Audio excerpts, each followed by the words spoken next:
여러분, 5월달은 가정의 달입니다.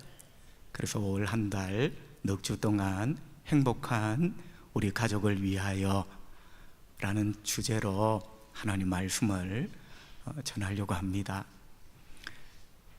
어떤 분이 목사님은 언제 설교하는 게 제일 힘듭니까? 물었습니다. 다 힘듭니다. 20년 동안 설교를 해왔지만 그 이전까지 하면 한 30년은 된 것 같아요. 앞으로 300년을 더 목사를 한다 해도 설교가 참 힘들 것 같습니다. 긴장이 되고 근육이 경직이 되고 주일 예배가 들고 나면요, 온몸이 돌덩이처럼 굳어요. 근육이 경직이 되고 힘들어요. 주의 은혜 가운데 그래도 하고 있습니다. 근데 여러분, 그분이 물었던 건 달리 있었던 것 같아요. 제가 솔직하게 말씀을 드리면 설교를 가장 힘든 시간 5월달입니다. 자, 여러분, 우리의 가정이 얼마나 행복해야 됩니까? 부모님, 자식, 남편, 아내, 형제. 근데 여러분, 우리가 부족하고 연약하다 보니 상처, 아픔들이 너무 많아요. 그리고 사실은 5월달 내 편의 설교가 여러분에게 절대 편안한 설교가 아닙니다. 저도 마찬가지고요. 그러면 이 설교를 어떻게 하고 어떻게 들어야 되는가? 누구의 잔소리로 듣지 말고 하나님 말씀 들으면서 회개하고 반성하고 돌아보고, 여러분, 무너져도 다시 일어날 수 있잖아요. 그래서 여러분과 같이 성령님을 의지하고 말씀을 나누려고 합니다. 자, 오늘 첫 번째 시간, 자녀에게 가장 큰 배고픔이 있습니다. 자녀에게 가장 큰 배고픔이 있습니다. 여러분, 우리는 몸을 가지고 살아가는 인간입니다. 몸이 있기 때문에 고통이라는 것도 느낍니다. 힘들다. 몸 때문에 그래요. 그 몸 속에 고통을 느끼는 세포들, 신경들이 있기 때문에 고통 가운데 힘이 든 거예요.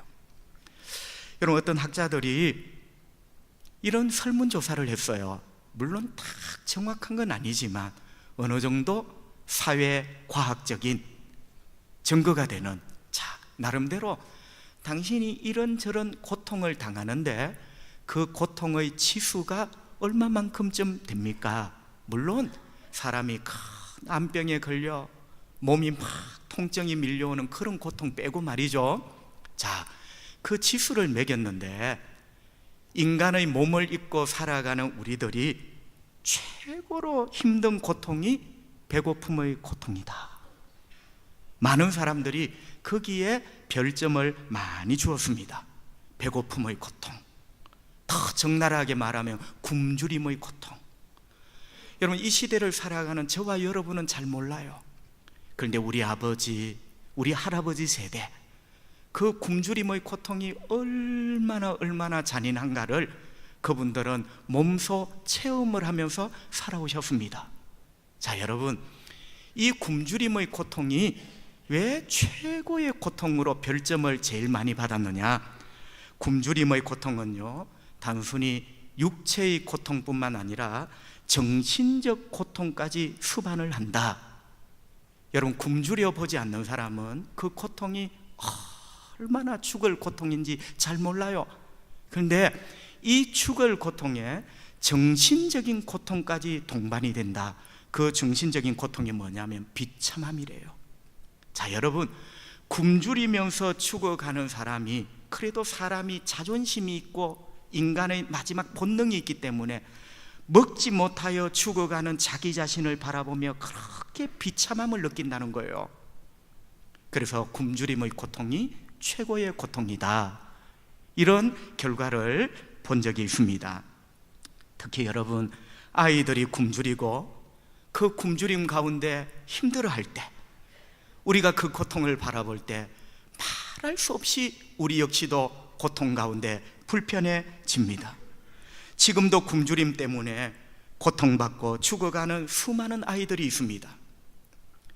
여러분, 잠시 TV에 공익광고처럼, 예를 들면 유니세프처럼 말이죠, 먹을 것이 없는 아프리카 아가들, 흰 눈동자만 퀭하니 드러나 있습니다.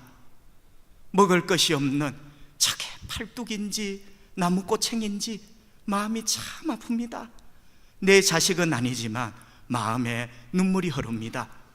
북한의 굶주린 아이들, 갈비뼈가 툭 붉어져 나온 그 아가들, 여러분, 우리나라는 그런 아이들이 없을까요? 왜 없겠습니까? 우리의 손길이 닿지 않는 곳, 우리의 눈길이 닿지 않는 곳에 굶주림으로 고통 가운데 죽어가는, 힘들어하는 아이들이 적지 않아 있을 줄 압니다. 그런데 여러분, 진짜 심각한 자녀들의 굶주림이 있습니다. 이런 아가들에게는 빵을 갖다 주고 밥을 갖다 주면 그 굶주림의 고통에서 벗어날 수가 있어요. 그러나 빵으로 되지 않는, 밥으로 채워질 수 없는 진짜 심각한 우리 자녀들의 굶주림, 그것은 바로 아버지에 대한 굶주림입니다. 여러분, 제가 오늘 아버지라고 말하는 것은 부모의 대표가 아버지예요. 물론 수고는 엄마가 참 많이 합니다. 그런데 성경적으로 보면 부모의 대표는 아버지예요. 그래서 제가 아버지라고 말할 때마다 저와 여러분 전부 부모 아닙니까? 부모된 우리, 부모라는 입장에서 이 말씀을 들으면 좋겠습니다. 다시 한번요, 우리 자녀들에게 가장 심각한 굶주림은 아버지에 대한 굶주림이다. 여러분, 진짜 두려운 말씀이거든요. 아버지에 대한 굶주림이 진짜 우리 자식들에게 최고로 큰 굶주림이다. 조금 유식한 말로 하면 파더 헝거, 헝거라는 말은 굶주린 자, 파더 아버지, 파더 헝거, 아버지에 대해서 굶주린 자, 이렇게 표현을 합니다. 여러분, 파더 헝거라는 말은 아버지가 있다는 것에 대하여, 아버지가 나와 함께하고 있다는 것에 대해서 전혀 느끼지 못하는, 그러니까 아버지에 대해서 굶주린 거예요. 이걸 파더 헝거라 합니다. 아버지에 대해서 굶주린 자식들. 성도 여러분, 질문을 하나 던져보죠.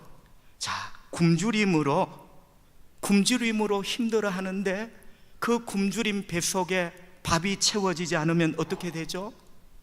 밥이 채워져야 되는데 그 굶주림으로 힘들어하는 그 고통, 밥이 채워지지 않으면 살이 빠져갑니다.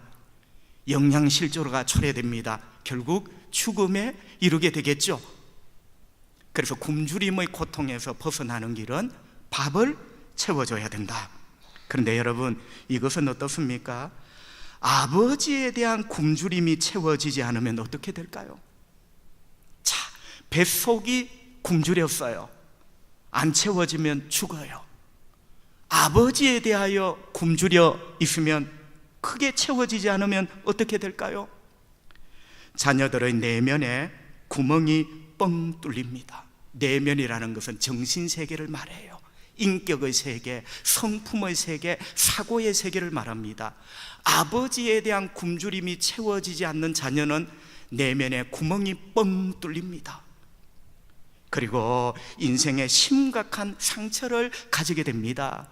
그 뻥 뚫린 구멍으로 진물처럼 평생 동안 눈물이 새어나옵니다. 그리고 인격에 있어서 심각한 후유증을 만들어냅니다. 인격이 뭐냐? 인간의 품격이에요. 저 인간 왜 저래? 인간이 어떻게 저래? 다 그렇지는 아니지만, 인격이 무너진 사람 다 그런 건 아니지만 대부분은요, 70-80% 이상은 파더한 거예요. 어릴 때부터 아버지에 대하여 굶주린 자, 그 마음에 구멍이 뻥 뚫려져서 인격이 무너져 내면의 상처를 인하여 회복되기가 힘들어졌어요. 여러분, 보통 이런 사람들이 우울한 인간이 되고 좌절하는 인간, 분노하는 인간, 증오하는 인간, 나중에는 절망하는 인간, 이렇게 살아가는 거죠. 여러분, 많은 아버지들이 이렇게 말하곤 합니다. 나는 내 자녀들에게 공부도 많이 시켜주었고, 좋은 학교도 보내주었고, 옷도 사주었고, 좋은 경험도 많이 시켜주었습니다. 죄송합니다. 어쩌면 당연한 것 아닙니까? 참 이 시대에 부모된 저와 여러분이 하나님 앞에 참 죄송한 것은 어찌 당연한 것을 그렇게 자랑하는 부모가 되었는가? 자, 여러분, 좋습니다. 최선을 다하여 우리가 자식들에게 뭔가를 해주었습니다. 근데 여러분 아십니까? 아버지에 대한 굶주림으로 자녀들의 내면에 구멍이 뻥 뚫려져 버렸어요. 파도 헌거 아버지에 대하여 굶주려 있었어요. 근데 이 아버지에 대한 굶주림은요, 세상에 다른 어떤 것 100가지 1000가지를 해줘도 이게 메워지지를 않아요. 그러니까 우리 아버지들이 착각을 하는 거예요. 다 해줬는데 너는 왜 그러냐? 여러분, 세상에 그 다가 파도 헌거 아버지에 대한 굶주림을 채우지 못한다니까요. 대체될 수가 없는 거예요. 그래서 우리가 어릴 때부터 자식을 파도 헌거 아버지에 대해서 굶주리지 않는 자식으로 우리가 교육을 하고 키워야 되는 것입니다. 자, 이제 마음이 아프지만 답을 한번 찾아가 보겠습니다. 우리 자식들을 위해서 말이죠. 여러분, 아버지에 대한 굶주림 반대말이 뭡니까? 아버지에 대한 배부름이죠. 아버지에 대한 배부름을 조금 다른 말로 하면 아버지의 사랑입니다. 자녀를 배부르게 하는 것은 사랑이거든요. 파도 헌거의 반대말은 아버지의 사랑이에요. 여러분, 하나님은 우리 아버지십니다. 그런데 우리 아버지신 그분은 우리를 사랑하십니다. 여기서 우리가 은혜를 받고 우리가 변화되는 거예요. 그분은 냉혹한 아버지가 아니에요. 엄격한 뿐인 아버지가 아니에요. 그분은 사랑이신 우리의 아버지. 시편 103편 13절 14절 오늘 본문이죠. 아버지가 자식을 긍휼히 여김같이 여호와께서는 자기를 경외하는 자를 긍휼히 여기시나니 이는 그가 우리 체질을 아시며 우리가 단지 먼지뿐임을 기억하심이로다. 아멘. 자, 하나님이 우리 아버지신데요, 우리를 사랑하세요. 오늘 본문에 보면 하나님 아버지께서 우리를 사랑하시는데 2가지 방법으로 사랑하십니다. 첫째는 하나님은 자기 자녀를 사랑하시는데 긍휼히 여기세요. 긍휼히. 여러분, 긍휼이라는 말은 등가의 사랑이 아니에요. 등가가 뭡니까? A가 충족이 되면 내가 B를 줄게, 이게 등가예요. 그런데 긍휼이라는 말은 A가 무너져도 사랑하는 거예요. A가 부족한데도 불쌍히 여기며 사랑하는 게 긍휼이에요. 우리 하나님 아버지는 우리를 사랑하십니다. 사랑하시되 저와 여러분을 불쌍히 여기며 사랑하십니다. 그래서 저 같은 인간이 여기에 있는 거예요. 불쌍히 여기시는 그 아버지 하나님의 사랑 때문에 말이죠. 2번째, 하나님의 사랑은요, 하나님은 자녀된 우리를 체질을 아세요. 오늘 시편 103편 14절 우리 체질을 아시고 사랑하신다는 거예요. 여러분, 체질이라는 말이 뭐냐면요, 히브리 말로 예체르라는 말인데요, 이 예체르라는 단어는 사전에 찾아보면 형태, 하나님은 우리의 형태, 우리의 생김을 알아요. 또 예체르라는 말은 상태, 형태는 물리적인 모습, 상태라는 말은 비물리적인 우리의 상황, 어찌되었든지 하나님은 우리 예체르를 아신다. 내 형태를 아시고 내 상태를 아신다. 쉬운 말로 하면 뭐죠? 하나님 아버지는 나를 사랑하시는데 있는 모습 그대로 사랑하십니다. 그게 체질을 아신다는 말이에요. 있는 모습 그대로, 내 형태, 생긴 모습 그대로, 내 상태, 처해 있는 처지 그대로 하나님 아버지는 우리를 사랑하십니다. 그 사랑을 인하여 저와 여러분이 새로운 인간으로 거듭나게 된 거죠. 여러분, 저는 목사라서 그런 것이 아니라 하나님 아버지라는 말을 참 좋아합니다. 먼저 하늘나라에 가신 우리 육신의 아버지도 좋은 아버지였습니다. 그 좋은 아버지 때문에 그런지 몰라도 하나님 아버지라는 말이 너무너무 좋아요. 어떨 때는요, 기도가 막힐 때 그냥 하나님 아버지라고 부르기만 해도 위안이 되는 그 아버지는 내 말을 다 들을 필요가 없으세요.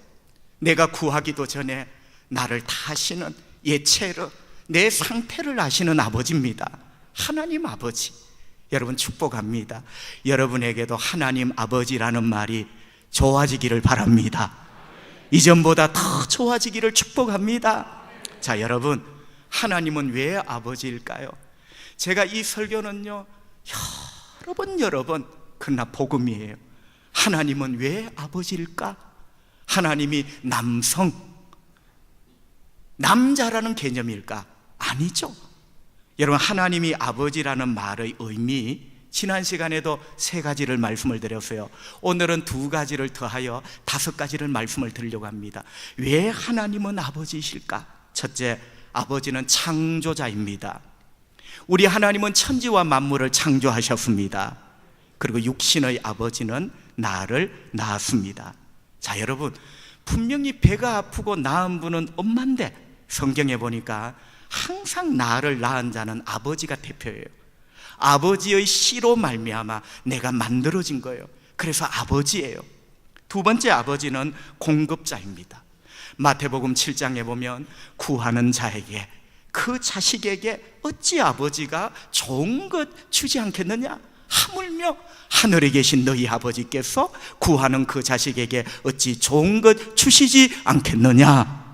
아버지는 주시는 분, 그 자식에게 공급하는 분. 여러분, 우리가 신앙생활을 하면서 간증을 합니다. 목사님, 은혜 많이 받았어요. 친구야, 나 예수 믿고 복 많이 받았다. 그런데 여러분, 한 번만 더 생각해 보세요. 여러분이 은혜를 받고 복을 받았다는 것 이전에 그 은혜와 복을 공급하신 분이 있는 거예요. 아멘. 그 은혜와 복을 공급하신 분이 하나님 아버지십니다. 그 은혜와 복을 지금도 여러분에게 주고 계시고요. 3번째, 아버지는 보호자입니다. 아버지는 자식을 지켜냅니다. 그래서 아버지예요. 시편 121편 8절에 보면 너의 출입을 지금부터 영원까지 지키시리라. 참 궁금합니다. 하나님이 왜 우리를 지키실까? 답은 간단해요. 아버지시니까. 아버지는 그 자식을 지키는 자예요. 그래서 하나님 아버지는 영원한 아버지입니다. 영원히 계시기도 하며 영원한 아버지이지만 우리를 영원토록 지키시는 아버지, 우리 하나님 아버지, 영원한 아버지. 생각만 해도 은혜가 되잖아요. 그리고 4번째, 아버지는 양육자입니다. 여러분, 이게 성경 개념이에요. 아버지는 양육자, 자식을 키우는 자. 여러분, 양육이라는 의미가 뭐죠? 데살로니가전서 2장 11절에 보면 잘 나와 있습니다. 성경은 이렇게 말씀합니다. 너희도 아는 바와 같이 우리가 너희 각 사람에게 아버지가 자녀에게 하듯. 보세요, 이게 중요한 거예요. 성경의 아버지는 자식에게 어떻게 하는가? 아버지가 자녀에게 하듯 권면하고 위로하고 경계하노니. 권면, 위로, 경계, 이게 양육이에요. 양육. 아버지는 누구인가? 우리 집에 돈 버는 남자 아니에요. 아버지는 그 자식을 양육하는 자. 여러분, 이 말을 조금 풀어보면요, 아버지는 자녀에게 권면한대요. 여러분, 권면한다는 말은 가까이 부른다, 그런 뜻이에요. 가까이 불러서 뭐 하게 해요? 격려하는 거죠. 그 일을 하는 자가 아버지요, 아버지. 아버지는 그 자녀를 가까이 불러요. 그리고 격려해요. 또 아버지는 그 자녀에게 뭘 한다고요? 위로합니다. 아들, 힘내. 딸아, 어렵지, 힘내. 이 아빠는 너를 위하여 기도하고 있단다. 위로.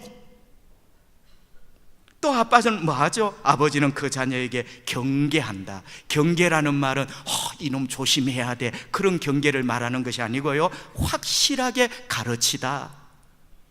여러분, 자식들에게 인생의 참된 길, 분명한 하나님 확실하게 가르쳐주는 사람은 바로 아버지. 그래서 아버지는 양육자입니다.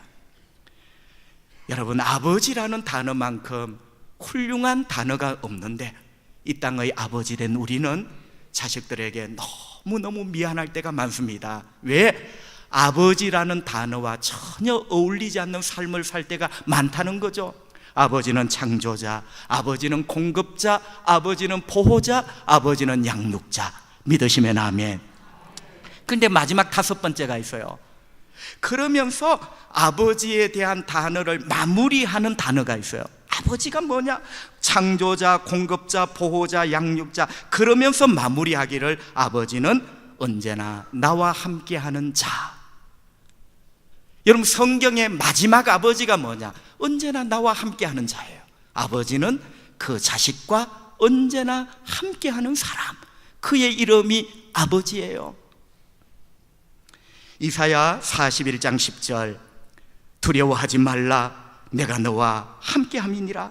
놀라지 말라, 나는 너의 하나님이 됨이라. 아멘. 여기까지만 한번 읽어보죠.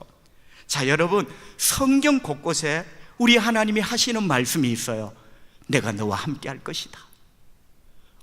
성경 곳곳에 우리 하나님이 하나님의 자녀들에게 내가 너와 함께할 것이다. 물어봅시다. 여러분에게 꿀 발려 있습니까? 하나님이 여러분과 함께하여 조금 끌고 갈 게 있습니까? 아무것도 없어요.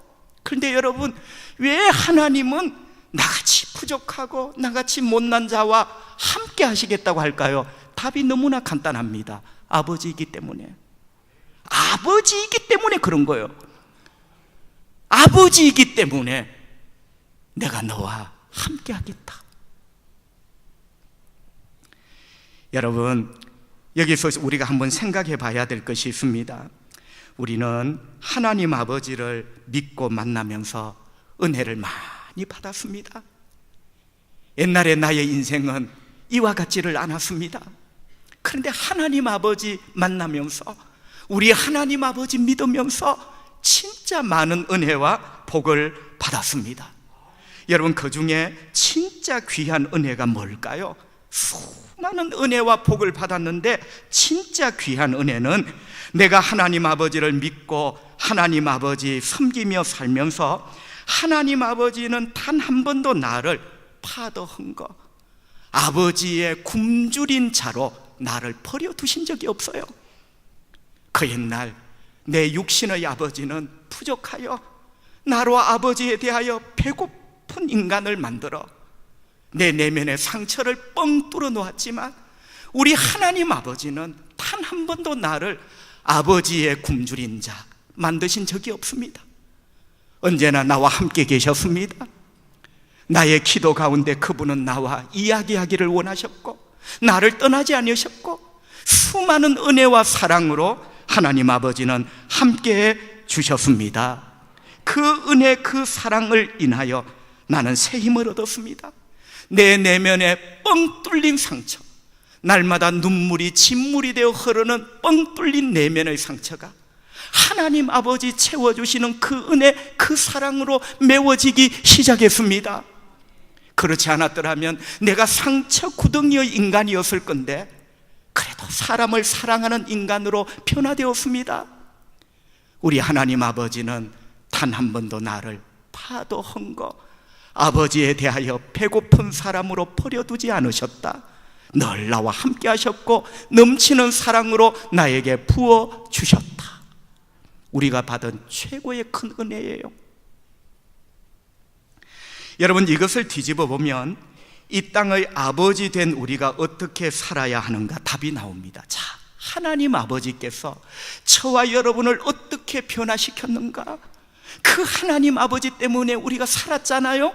이걸 뒤집어 보면 아버지 된 우리가 어떻게 살아야 되는가 답이 나온다는 거예요. 우리 자녀들에게 아버지에 대하여 굶주리게 하지 말아야 되겠다. 내 사랑하는 자식들에게 파도한 거, 아버지가 있으나 마나한 아버지에 대하여 굶주린 자식이 되도록 하지 말아야 되겠다. 그게 답이야. 여러분, 마귀는 우리 자녀들을 노립니다.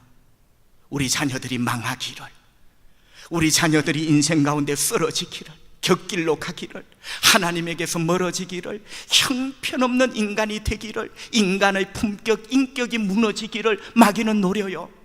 어떻게 해요? 여러분, 세번역 성경으로 욥기 24장 9절입니다. 하나님이 이렇게 말씀합니다. 아버지 없는 어린 아이를 노예로 빼앗아 가는 자들도 있다. 마귀가 결국 우리를 노예 삼거든요. 죄의 노예. 그죠? 자, 보세요. 어떤 어린 아이를, 어떤 자녀를 빼앗아 가서 노예로 삼는다고요? 아버지가 없는 아이를. 충격입니다, 여러분. 아버지가 없는 아이를 마귀는 노려요. 두 가지 뜻이 있겠죠. 첫째는 육신의 아버지가 일찍 돌아가셨어요. 여러분, 요즘도 사실은 아버지가 일찍 돌아가신 아이들 힘듭니다. 그런데 2000년, 3000년 전 아빠가 일찍 죽으셨다? 이거는요, 충격입니다. 살아갈 길이 없어요. 그래서 아버지가 없는 아이가 노예로 팔려가는 거예요. 두 번째 의미는요, 오늘 주제에 맞춰보면 아버지가 있긴 있지만 아버지의 존재가 없는 것과 같은 거예요. 그게 아버지가 없는 거예요. 이거는 더 심각한 거예요. 아버지와 분명히 같이 앉아 식사한 흔적은 있는데, 아버지가 대문을 열고 나가 들어온 흔적은 있는데, 이 자식들에게 아버지의 존재가 없어 파도한 거, 아버지에 대하여 굶주린 자녀들 마귀가 빼앗아가는 거예요. 결국 슬픔의 노예를 만들고, 분노의 노예를 만들고, 증오의 노예를 만들고, 그의 인생이 비극의 주인공으로 끝나게 만드는 거죠. 여러분, 한 일화가 있습니다. 여러분, 이 일화는요, 정확한 정사는 아니고요, 이 책, 저 책에 떠도는 이야기 가운데 하나인데 일리가 있어요. 한 아이가 있었습니다. 이 아이가 잘못을 했는데요, 아버지는 이 아이가 잘못을 할 때마다 사랑으로 훈계하는 것이 아니고 매질을 했습니다. 여러분 아시죠? 사랑의 매와 매질은 다른 겁니다. 사랑의 매는 인간을 만드는데 매질은 괴물을 만들어요. 아이가 잘못할 때마다 매질을 하는 거예요. 아이는 무서웠습니다. 그런데 아버지에게 대들 수가 없었습니다. 너무 어렸기 때문에. 그리고 이 아버지는 아이를 부를 때에도 단 한 번도 이름을 제대로 부른 적이 없대요. 아들을 부를 때에도 호각을 부르대. 호각을 부르면 개도 뛰어오고 이 아이도 뛰어가는. 나는 뭔가 그 어린 아이의 가슴에 구멍이 뻥 뚫렸어요. 분노와 정오가 불타올랐어요. 나에게 이름이 있는데 아버지는 왜 내 이름을 안 부르시고 호각을 부를까? 세월이 흘렀습니다. 아버지는 죽었습니다. 세월이 한참 흐른 후 이 아이는 어른이 되었습니다. 어느 날 이 아들은 자신의 아버지의 아버지가 유대인이었다는 것을 알게 되었습니다. 자기를 인간 취급하지 않았던 그 아버지, 그 아버지의 아버지가 유대인이었다. 아들은 자신의 아버지가 그렇게 행동을 하게 된 것이 유대인의 피가 섞였기 때문이라고 생각을 했습니다. 마침내 이 아들은 600만 명의 유대인을 미친 듯이 제거하였습니다. 히틀러 이야기입니다. 6마리의 소, 돼지를 죽여 잡기도 힘든데 600만 명의 사람을 죽였어요. 그 종족이 어떤 종족이든지 간에 정상적인 사람은 아니죠. 여러분, 히틀러의 이런 유대인 대학살, 그 뿌리에는 분노와 정오가 있었고요, 그 분노와 정오의 시작이 어렸을 적 아버지에 대한 굶주림 때문이었어요. 히틀러는 전형적으로 파더한 겁니다. 아버지에 대한 굶주림으로 미칠 듯한 아이. 히틀러는 아버지를 느끼고 싶었습니다. 아버지의 흔적, 아버지의 온기를 느끼고 싶었습니다. 하지만 단 한 번도 아버지로 채워진 적이 없었어요. 그래서 그런 괴물이 되고 만 거죠. 말씀을 정리해 보겠습니다. 미국의 저명한 정신과 의사 프랭크 피트만 박사가 있습니다. 이 프랭크 피트만 박사의 책에 이런 내용이 있어요. 제가 조금 각색을 해봤습니다. 어떤 남자도 아이를 가질 수 있다. 여러분, 몸이 크고 나이가 들면 남자는 아기를 가질 수가 있습니다. 어떤 남자도 아이를 가질 수 있다. 하지만 그 아이를 올바르게 키울 수 있는 사람은 딱 한 사람의 진실된 남자뿐이다. 모든 남자가 아기를 낳을 수는 있지만 그 낳은 아기를 올바로 키울 수 있는 사람은 딱 한 사람의 진실된 남자, 그 딱 한 사람의 진실된 남자를 우리는 아버지라 부른다.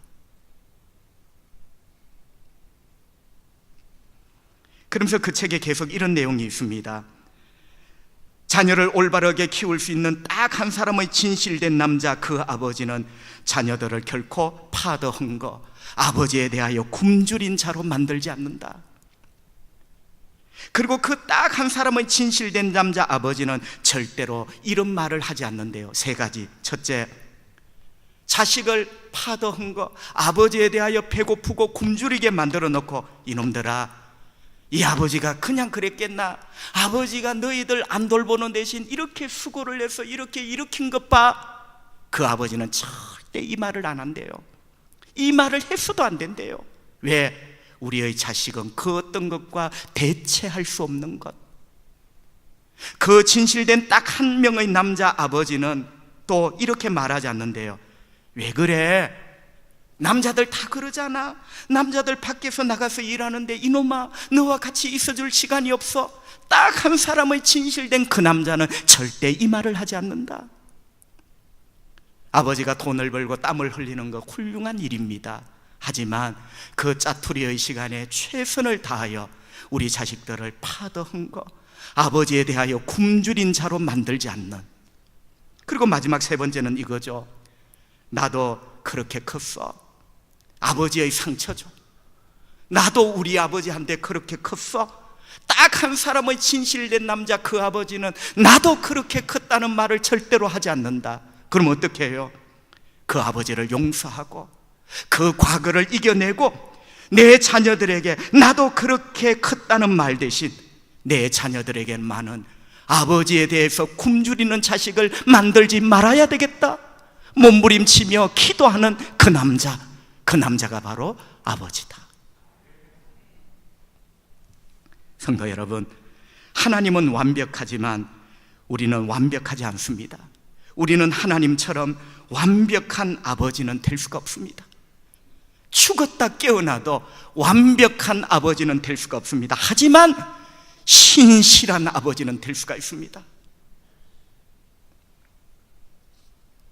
자녀를 향하여, 아버지에 대하여 굶주리지 않는 그런 신실한 아버지. 여러분, 하나님은 우리 아버지, 우리와 함께 하셨고 우리를 사랑하시는 아버지, 그 하나님 아버지를 인하여 나는 다시 일어났고 나는 변화되었고 내 인생은 새 힘을 얻었습니다. 우리도 그런 아버지가 되어야 됩니다. 우리가 그런 아버지가 될 때 우리 자식들도 새롭게 일어나고 새롭게 시작할 수 있을 것입니다. 복되신 여러분 되시기를 주님의 이름으로 축복합니다. 기도하겠습니다. 하나님 우리 아버지, 오늘도 건강 주시고 호흡 주시고 심장의 박동을 주시고 내 무릎 관절이 움직여지게 하시고 예배당에 오게 하시고 들을 수 있는 말씀의 청력을 주시고 깨달을 수 있는 가슴 두근거림을 주셔서 너무너무 감사합니다. 하나님, 내 마음이 참 불편했지만 오늘 하나님 말씀을 주시니 하나님, 제가 회개가 일어납니다. 과거의 나의 상처가 떠오릅니다. 성령님, 육신의 아버지를 인하여 상처받았던 구멍이 뻥 뚫려진 그 마음, 거기에서 눈물이 진물처럼 날마다 서며 나오는 우리 아버지들, 그 상처를 보다듬어 주시고 어루만져 주시고, 하나님 아버지, 나도 그렇게 컸다가 아니라 내 아들 내 딸만은 파더한 거, 아버지에 대하여 굶주리지 않는 자식으로 바로 키울 수 있도록 저를 새롭게 해주시기를 원합니다. 주님, 제가 부모입니다. 그러나 너무나 연약합니다. 주여, 제가 아버지고 제가 엄마입니다. 그러나 너무나 부족합니다. 주님, 우리를 새롭게 해주시기를 원합니다. 아버지답게, 엄마답게 우리를 성령으로 새롭게 해주시기를 원합니다. 하나님께서 선물로 주신 자식들 잘 되기를 원합니다. 그들의 인생이 변화되기 원합니다. 그들이 새롭게 되기를 원합니다. 그들이 가는 길이 형통하기를 원합니다. 그들이 괴물이 아니라 인간이 되기를 원합니다. 성령님, 내 사랑하는 자식들을 축복해 주시기 원합니다. 이 시간 아멘으로 눈을 뜨기 전에 병든 자를 고쳐주시고 육체의 고통을 인하여 신음하는 자, 우리 주님 그 아픔이 얼마나 크신 줄 아십니다. 불쌍히 여기시고 깨끗하게 고쳐주시기 원합니다. 사슬들 결박들을 끊어주시고 길을 열어주시고 태의 문을 여시고 우리가 열지 못하는 모든 문들 주님이 여셔서 복되게 하시기 원합니다. 5월의 찬란함처럼 우리 가족이 찬란한 가정 만들어 가기 원합니다. 주 예수님 거룩하신 이름으로 기도하옵나이다. 아멘.